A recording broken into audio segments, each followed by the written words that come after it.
Hey, welcome to another episode of Backwoods Brothers. I'm with my man Tony. and I am Joel, and we got a special guest tonight here. We got Commissioner Mark Shull. Welcome to the show. Yeah, good evening, Joel and Tony. Thanks for having me here. Thanks for being here. Yeah. Hey, Jeremy Freedom says, "What is up, my people?" Hey, Jeremy, good to have you here. Jeremy. So, Mark, thank you for joining us. I know that you've been looking forward to coming on the show for a little while, and Yes, I have. we've been holding you back so that you didn't peg yourself on a screw or a nail coming out of the wall because we were going through construction. And not to mention, you are a busy guy too. Yes. So. Well, yeah, I tell you what, being on the Board of Commissioners in Clackamas County is busy all the time. And it seems every day I wake up, I discover that the problem just got a little bit bigger. So it keeps me busy. Well, Keeps you busy. yeah, I mean, it's this is your first term, your second year in, Yes. and you have some big goals you want to try to achieve, and but why don't you tell me maybe what caused you to want to run and join? Well, you know, I retired from the military in 2010, thinking I was going to live happily ever after, a quiet life in my home in north of Sandy.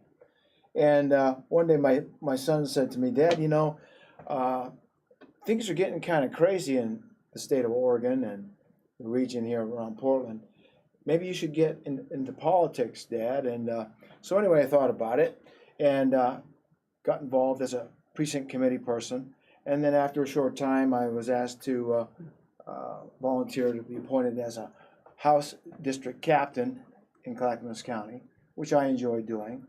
Okay. And then as I got more and more involved, people would say, you know, Mark, maybe you ought to run for the state legislature or perhaps county commission. And I thought about it. So in 2020, in February, I just decided I'd go ahead and do it and file the run for county commissioner. Right on, and you got elected and stuff. So was that a hard run for you? Well, you know what? What happened was, Joel, I filed on the 10th of February, 2020. 30 days later, the governor put us all on lockdown because of the pandemic that was going around, right? So what happened was I had to get creative. I couldn't go anywhere. I couldn't knock on doors, so I got my laptop out and did what I called the pandemic campaign videos, Right. which I hated doing, by the way. You know, staring at myself in a computer screen and talking to myself is not something I enjoy doing. Kind of like you're doing right now. Yeah, that's right. Cyber. Yeah, just about. Yeah. But anyway, Cyber campaigning. But what happened was, you know, before I filed in 2020, I thought to myself, I don't know if I'm going to like running for office. Politics is kind of a, dog eat dog world, and I kind of wanted to have a nice, peaceful life. But when I got into it, I started to actually enjoy it. And the more I got around, when I could finally get out and talk to people, the more I found that people in Clackamas County were really hungry for somebody to stand up and speak for them, because so many people in the county felt like government was not listening to them. So if anything, the way I see myself as a county commissioner is somebody who is just another guy, another citizen, nothing special, but somebody who's got a job to do to represent the people of Clackamas County. To be a voice for them. And you know, the other thing too about that, Tony, is I don't differentiate between somebody who says they're a Republican or somebody who says they're a Democrat or independent. I listen to everybody. Everybody's problem is their number one problem. And so when I'm talking to them, it's got to become my number one problem too. So it's not a red or a blue problem. No, it's a problem. No, yeah, exactly. Oh, exactly right. Exactly right. And being on the commission is a nonpartisan bill, right? Nonpartisan. Yes, nonpartisan. So the more partisan somebody is in the way they approach these duties, I think the less effective they are. Yeah. Definitely. I mean, I think that's the biggest challenge, whether you're sitting in a local county, city councilor position or a county seat, is especially as a nonpartisan, is you have to be able to put your own party politics aside, and you have to be able to try to listen to what the people want. And sometimes it doesn't always agree with everything you want. You got to try to find that common ground that's going to meet, because that's where you're meant to be, is in that common ground, that meet zone, where you're going to try to get what this group of people wants and what this group of people wants, and try to find okay, we can't get you everything you want, we can't get you everything you want, but we want to try to find this workable solution. Can you accept this? Can you accept this? Okay, we'll go for that. So yeah, and in government, that's probably the best approach, is having an attitude that is willing to be compromise. We can't have all the toys, or you can't have all the toys, or I can't have all the toys. We're gonna kind of share a little bit. Today people don't like to compromise as much. Yeah, they don't. Yeah, and go to your corners. A lot of folks out there have really nasty attitudes. They can't really sit down and talk to you. But here's what I find is really effective. People ask me, Mark, you're a conservative man, and what does that mean? And I tell them what my idea of my definition of conservative is, and that's the Constitution as amended, the family, Judeo-Christian values, and law and order 24/7, 365. Now, there's things you can add to that, but just about anything you can think of that's an important value to you probably comes under one of those four things. It really does. And so that's the way I come across to people, value-based, not partisan-based. And you'd be surprised how many people, when I start a conversation with them, have an idea about a problem that I disagree with. But after I talk to them, a lot of times they'll kind of open up and at least consider my ideas. I got to consider their ideas also. So exactly. It's listening both ways. Yeah. So I think you had a question for him. Well, as a matter of fact, I was going to say, how frustrating is it to stay nonpartisan when your values, it's become so far this way and so far this way that even your values that you mentioned alone become partisan issues. Well, because of that big chasm. Yeah. You know what? I don't really look at it that way, Tony, because a party affiliation is one thing, okay, and normally our party affiliation is going to be based on the idea that we share with that party some of their values, right? So I don't compromise my values. I'll compromise on a solution on a political question, but I don't compromise my values ever. And because if I do, I stop being myself, and if I do, I don't think I could be effective at anything.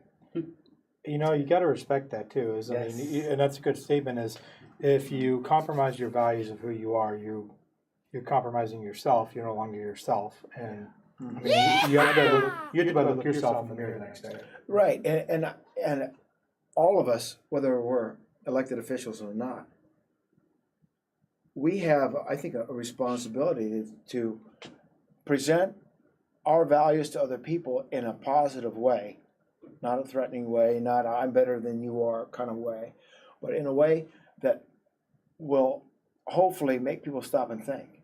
And I'm convinced that the values that I just mentioned to you are critical in your family, in your city, in your county, in your state, in the nation. They're very critical values. If you take any one of those values away that I just mentioned, you don't have America anymore.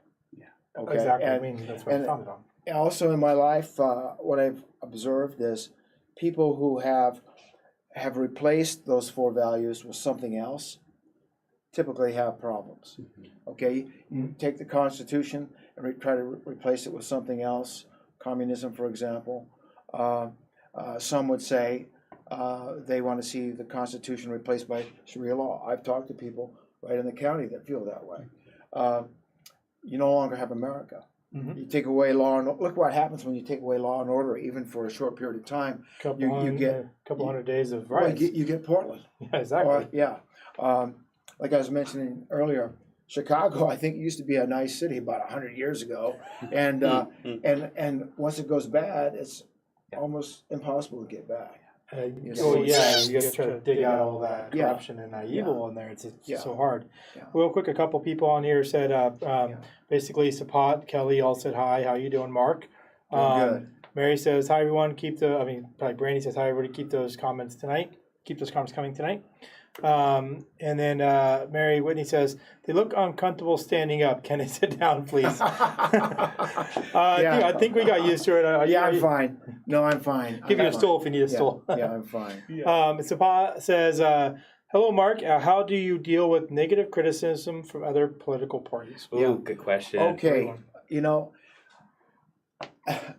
for those of you who have read the newspapers and watched the TV, especially last year, I came under a huge amount of criticism from people who don't share my values, right? People who did not think I would be elected, and once I did get elected, they didn't want to accept my election. So it was really intense last year with not just constructive criticism, but really nasty attacks. And here's the way I dealt with it. I went back to the old Stoic principles of don't react. I can't control how people act, but I can control how I react. That's good. Exactly. And so that's what I did. And a lot of times the intent was to get me upset. And I always stayed cool and calm. And people would say after a debate or a meeting at the county where people would come in to criticize, how do you do it? And how do you stay so cool? And I just explained to them that it's imperative to stay cool and calm when you're under fire, because as soon as you lose your cool, they win. They got you. Exactly. You say something you don't really want to say, and so staying cool and calm and under control is a way to handle criticism. Yeah, that's the thing too. Is it's just funny how it's so one-sided. They come in, they'll say all these horrible, mean, untrue things about you, and then the minute you say one thing even remotely out of place, oh, you're a bad person. But what about them? That never comes up on the place because you can't look at it like that, because that just frustrates you. So definitely. Another little trick last year was, in a lot of meetings, people would come in during public communication and be very, very critical. And when it came for my turn to speak at the end of the meeting, I'd always thank them for coming in and talking, because it's important. I want people to come in and express their values and their opinions, even if I don't agree with them. Wow. It's actually a constitutional thing. Exactly. To come and address your government, or your leaders. That's right. So, and I can't expect people to listen to my ideas if I don't listen to theirs. That sounds very accepting. That's awesome. So the word I keep on hearing, the repetitive word I keep on hearing from you, Commissioner Mark, and from you too as well, Brother Joe, is values. You want to hear others' values. It's much deeper than opinion. It's the heart of who you are, is what you're talking about. Getting down to the heart of who you are, what you value. Well, because what you value, you will invest in. Tony, we have to be able to articulate what our values are. If we can't do that, it's difficult to get down the road in life to a place you want to go to achieve the things you want to achieve. Because without being rooted in values, we are subject to reacting to things in ways where we don't know what the outcome's going to be. Well, it's like what I mean? It's like the old saying: if you don't stand for something, you'll fall for it. That's a good way to say it. Yeah. That's a good way to say it. Well, and so I always saw values as setting the needle of your moral compass. Okay. That's really good. Yes. What I've told people before is people who understand their values, and again, they might not agree with my values, but if they can articulate their values, they're going to have a compass setting and they're going someplace. that someplace they're going you might not want to go to, but for people who cannot articulate what they really believe in and what drives their thinking and their aspirations, they're all over the place. Yep. I mean, I know you've probably known guys that are well up in age and are still struggling to find who they are, and they usually can't even identify what their values are. Exactly. I bet it's definitely a real case. I know quite a few people that are much older than me that are still kind of wandering, trying to figure out, because your value, at least if you ever read The Purpose-Driven Life, the value gives you purpose. It gives you direction. It gives you something to your life, to live your life for. So if you get, that's based upon your set of values. So exactly.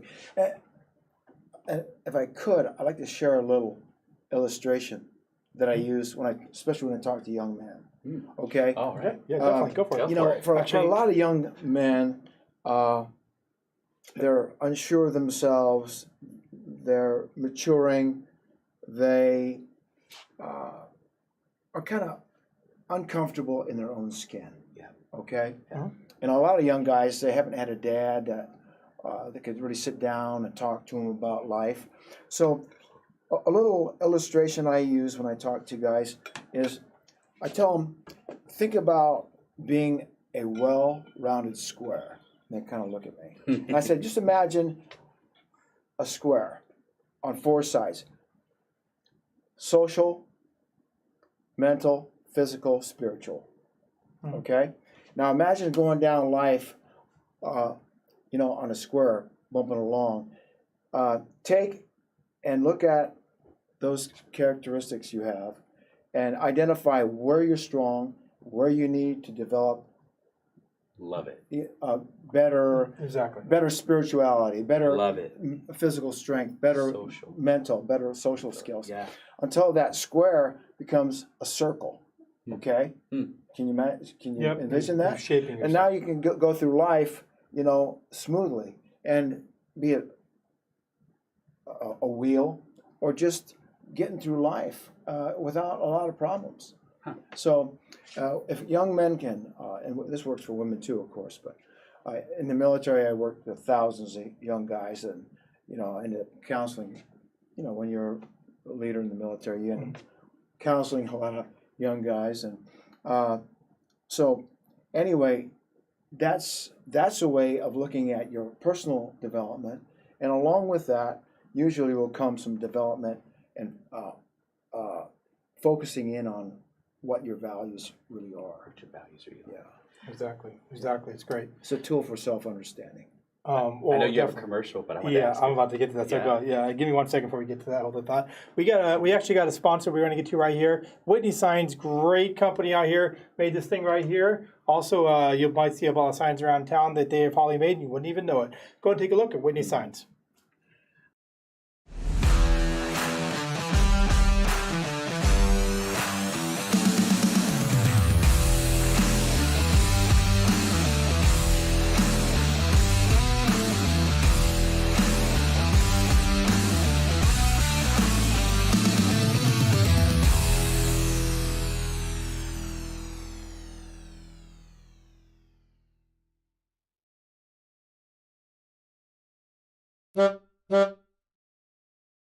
Actually, hey, go ahead. Hey, we're going to segue into family and life eventually, but I was actually going to say, I'm not quite up to tune on your military service, but you also multifaceted.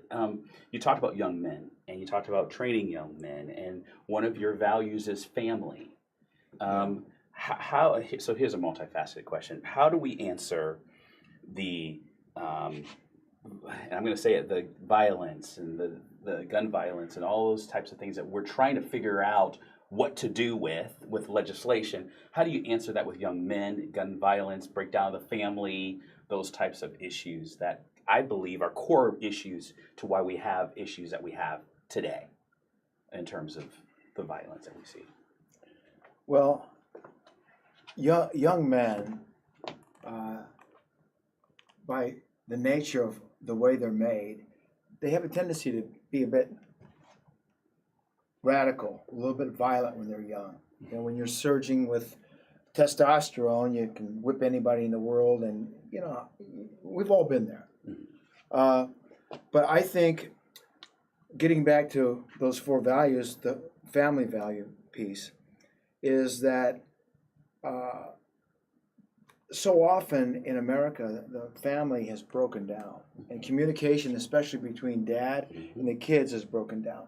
And what I found is that the most important thing for a young man to have, to be able to grow up, be well socialized, like we just talked about, is to have a dad who can sit down with them and address a problem, not tell them how to solve it, but like what I did when my kids were young, is they have a problem at school, sit down with a cup of coffee and a hot chocolate and ask them, what happened? How do you think you could have reacted in a different way to make the outcome better? And begin to teach reasoning as problem solving to your kid. Too many young guys today have not had the benefit of a loving, devoted dad. And again, that goes back to a lot of social problems that we've had to deal with, probably going back to the early 60s, I think, when a lot of things started changing in American society that began to have a negative effect on the family. It was the first part of the decline of the nuclear family. So the family is so important. And absolutely. you know, I have never met a young man, civilian or military, who was having problems who didn't agree with me on this issue. You know, if he just had the right dad who could talk to him and teach him how to react, how to think, and how to develop some self-control, it's hugely important. The other thing too is, of course, in our society, divorce is rampant. I unfortunately have suffered that myself, and it makes it difficult for a dad to spend enough time with his kid. You know, when your wife now is divorced and she's 50 miles across town, it's tough. It really is tough. But the role of the father is so important. It is very important. It is very important. Yeah. And you know, I know it's difficult to stay married, but I tell people all the time, man, if you're going to get married, make sure you do it right and you stay committed.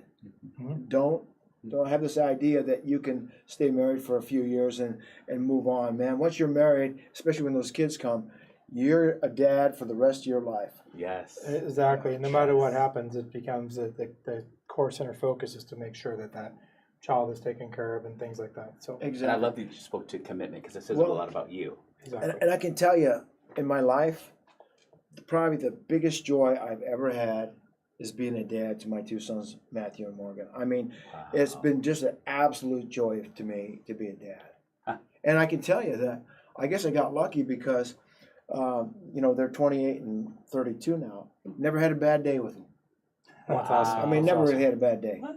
Yeah. Wow. So a couple comments real quick. William says, hello, Mark. James says, hello, everyone. How are you guys doing? Max says, greetings, everyone. Amy says, great question, Tony. Amy Sue. Oh. Adam Dodd says, I'm glad to see you guys. Communication is really important. yeah. Osrin says, everyone's have some special memories with their family. Please share some with us. We're going to get to those in just a minute. I have a few actually more questions specifically that might direct more your position there. It says, maybe relate to the party, but the values you hold high for the county and for yourself. So what are the values you hold high for the county and yourself in a political setting? Can you just do a quick 30-second recap on your 4 values you mentioned earlier? Okay. Again, the 4 values that I stand on in everything I do. The Constitution as amended, law and order 24/7, 365, the family, and Judeo-Christian values. Awesome. Now, with those 4 things, I think we can get along pretty well in this world. Definitely. Now, definitely. you want me to talk about how those values apply to the county? What was your question? They just wanted to how they what are the values you hold high for the county and yourself in a political setting, and I think we've already talked about this. I just wanted to recap those real quick so they could hear. Okay. So the number one thing that I would say when it comes to values as related to Clackamas County, and the number one thing is that the county exists for the benefit of the people that live in this county. And I try to focus on that every day in every decision I make with the county. But what's happened at city levels, county levels, state levels, and the federal level is people who are involved, employed by government, things began to change to a decision making based on what's best for them and not their constituents. And so that's something that we really have to be careful of, because it is a endemic problem to government going all the way back to ancient Roman times. Exactly, and that's where the government becomes too powerful. Yeah, and our founding fathers tried to build switch. things into our Constitution to protect the people of America from that problem. But like in the case of Article 1, Section 8, U.S. Constitution, enumerated powers, we're not following that. And if the federal government did, your federal taxes would be a fraction of what they are today. Exactly. And it would send a message, well, it would put responsibilities that are now taken by the federal government back to the states, and would have more. Well, you could talk about Amendment Number 9 in the constitutional amendments. They basically identify that the Constitution wasn't written to grant power to the people. Grant rights to the people. The Constitution was written to form the government and give them the limitations of what the rights they do have. Exactly right. Exactly. But while all other rights are enumerated or not, are basically belong to the people. That's right. Yes. Exactly right. And so that's why people skip over the Ninth Amendment, but that's so critical to understand there, because it very clearly identifies that the government is not granting anything to anybody. We actually grant the government the right to do what they do. That's exactly right. And the other thing on that, one more comment on that, Joel, is that too few people who are at the federal, state, county level understand that. And that's why you see the size, scope, and the cost of government at all those levels get bigger and bigger and bigger at the expense of the hardworking taxpayers. Okay? Exactly. And one of these days, the system will break when the cost of government gets so high and your pocketbook gets so thin that something's going to have to change. Oh yeah, we're going to talk about the tax rates I pay right now. Yeah. I know we have more questions that people put in here, but we're going to get back to those another time. But first, I think before we go too far, we should probably talk about some pizza, shouldn't we? You know what? I'm quite hungry myself, as a matter of fact. And there's Hitch and Post Pizza. That's our local Estacadian, I've never said that before, Estacadian shop, pizza shop. It's called Hitch and Post Pizza. It's fun for the whole family. Valerie is in charge, and she's been here for years. And we want to give her a shout out through this commercial. Watch this.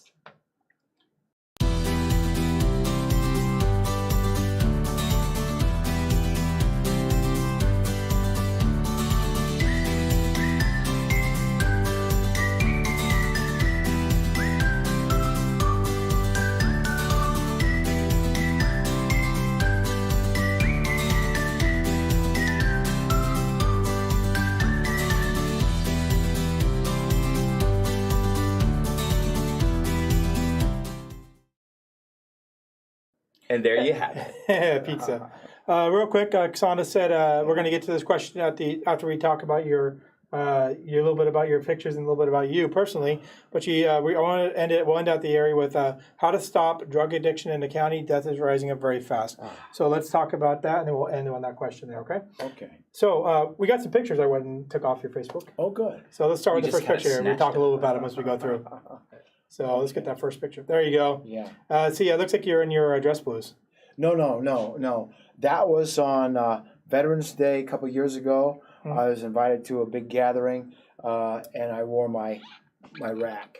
You wore your rack? Okay. That's just on a regular navy blue civilian suit, which is what I wear. Which is what I wear when I go to functions where it's about veterans, or about the Constitution, 4th of July, and that sort of thing. Oh, wow. Okay, and you were in the Navy for how long? No. I was commissioned in the Marine Corps in 1977. Marine Corps. Oh, there you go. And Men's department. Yeah, Men's department. And I retired from the military in 2010, but my military service was a little bit different. I never really planned on being in the military for all those years. I wanted to serve my country, and then live happily ever after. But it didn't work out that way. And actually, from 77 to 2010, 35 years, but I had about a 10-year break in the middle, where I transitioned from the Marine Corps to Army Guard, and then on active duty in the Army, and then retired in 2010, 20 years active duty, and another 5 years guard time and reserve time. Wow.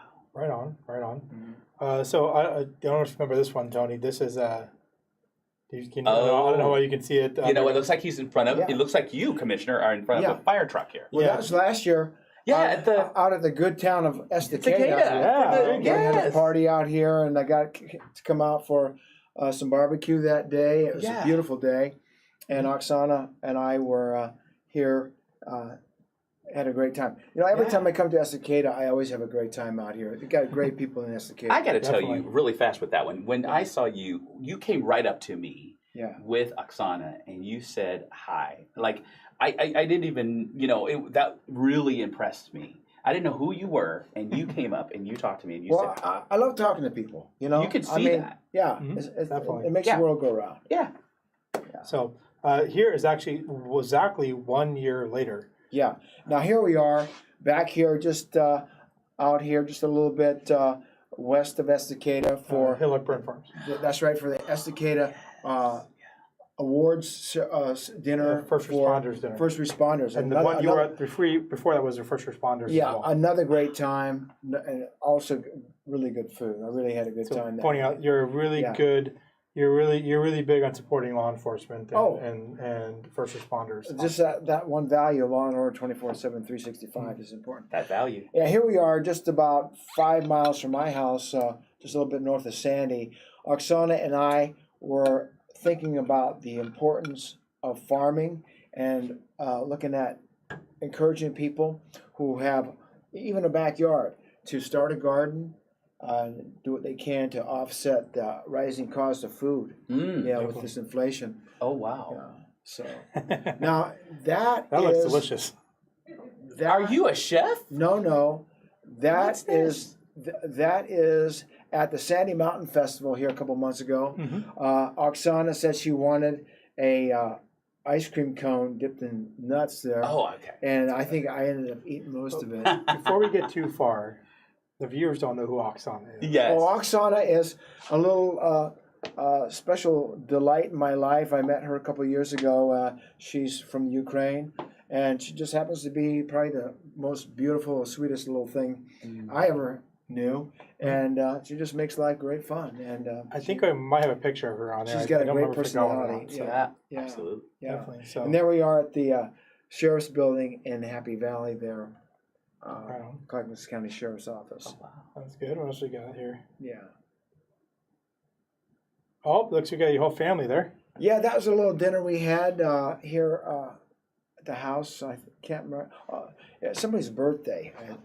Is that the one? Is that the one, Commissioner, you're going to invite us to? No. that was Food looks He says no. That's strawberries. Yeah, you're going to get invited. No, that was just a little dinner we had about a month ago.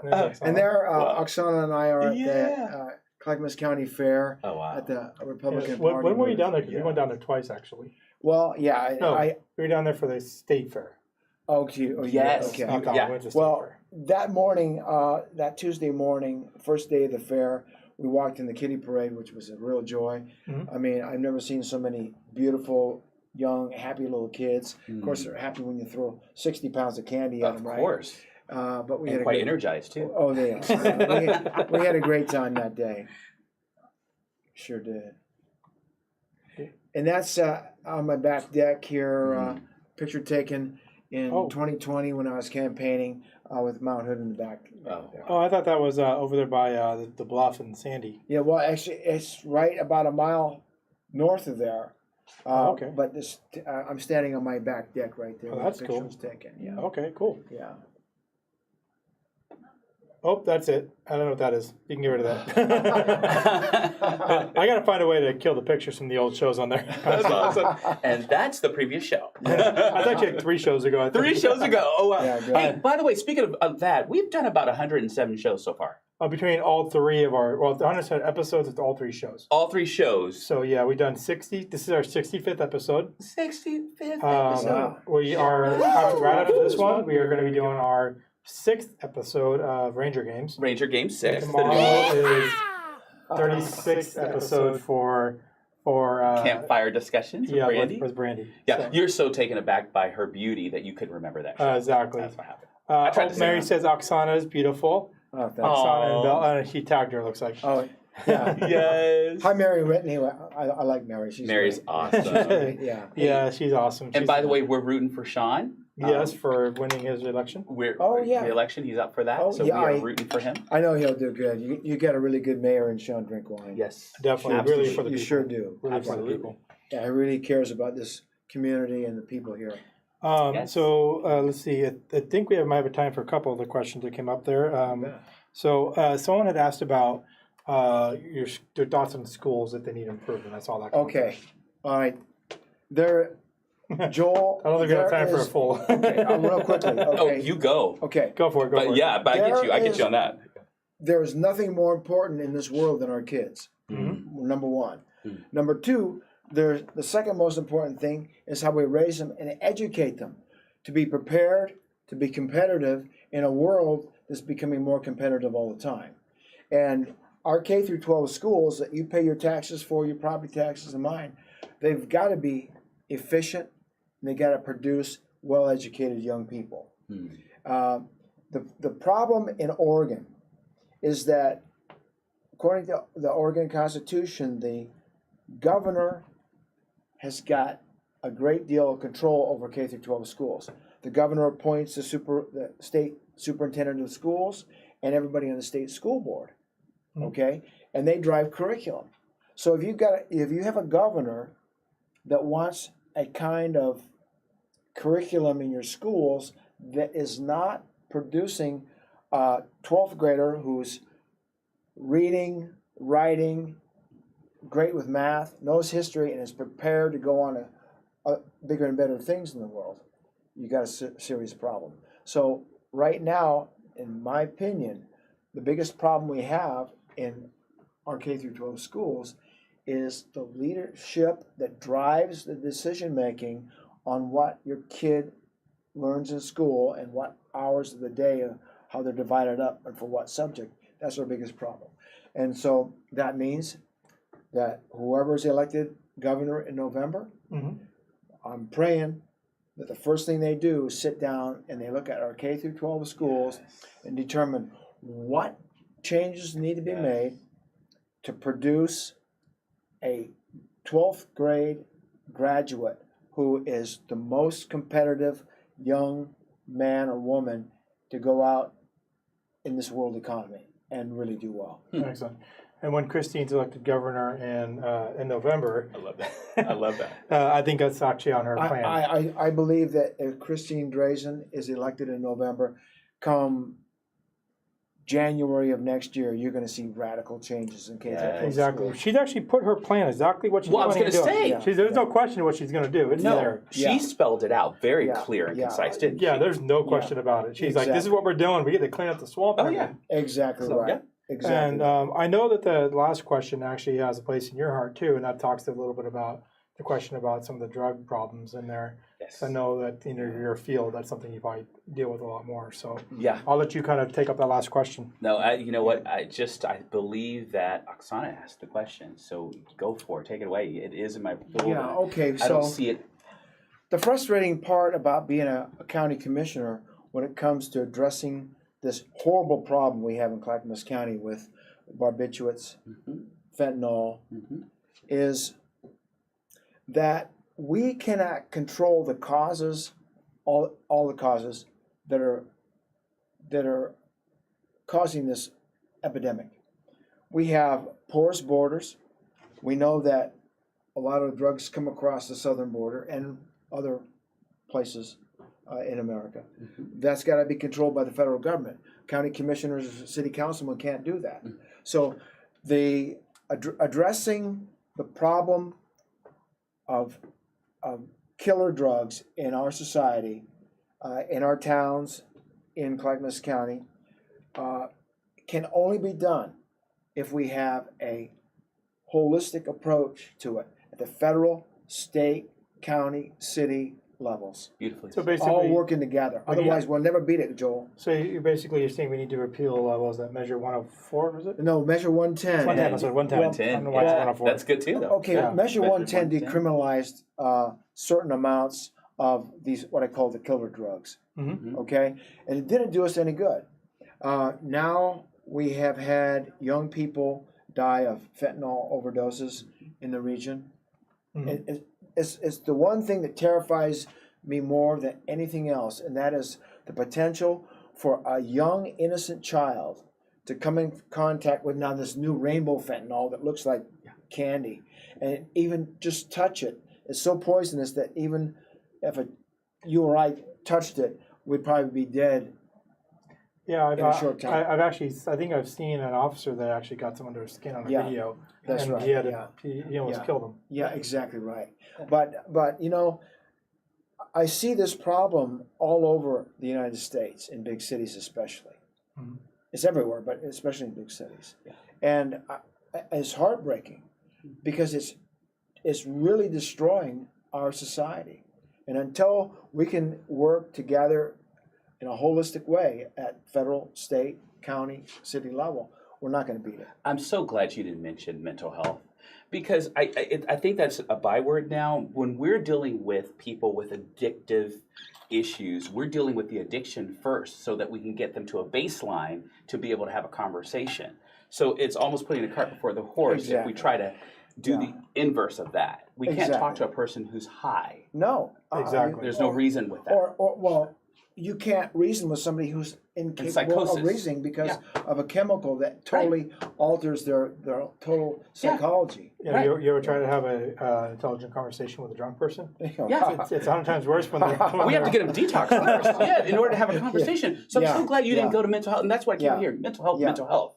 Yeah, okay, good, but let's solve the problem by not dealing with the effects of it. Let's go down to the foundational causes of this fentanyl epidemic. Okay, open borders. Okay, laws in some of the states like ours that are too lenient on people who make money at the destruction of other people by the very drugs they sell. Exactly. Okay. So okay. well, we got about a minute left or so. Yeah. Do you have anything you'd like to close out on before we close Yeah, out I'd the like show? to just say thank you, Joel and Tony. But to the people who are out there watching, I want to remind people that the most powerful person in America is you, your neighbor, those that have who are registered to vote and can take action to shape their city, their county, their state. I mean, if we all get together and work together and be activists, we'll see some positive changes. But it takes everybody, Joel, you and me, Tony, everybody out there, to take a part, an active part in shaping the destiny of their town, their state, and this nation of ours. Awesome. Tony, any last words? I knew you were going to pitch it off to me, brother, and that was the best closure ever, so I'm going to follow that. I can't follow that. Go ahead. Thank you guys so much for joining the show tonight. We really appreciate you coming out, Mark, coming and joining us here. And It's been a pleasure. As always, it's great to have everybody here. Tom, Vernon, Christy, thank you so much for joining. If we didn't get your comment tonight, it's not because we didn't want to. It's because there were so many good comments. We really appreciate everybody coming. Right after here at 8 o'clock, we have Ranger Games. Join us. That's a Veterans for Veterans show. Yes. We're going to be talking about PTSD and the effects it has on there. So please feel free to come back around in 15 minutes. We'll have the show on there. Otherwise, thank you so much for joining us, and we will see you next week at 7 p.m. Thank you very much. Commissioner Mark.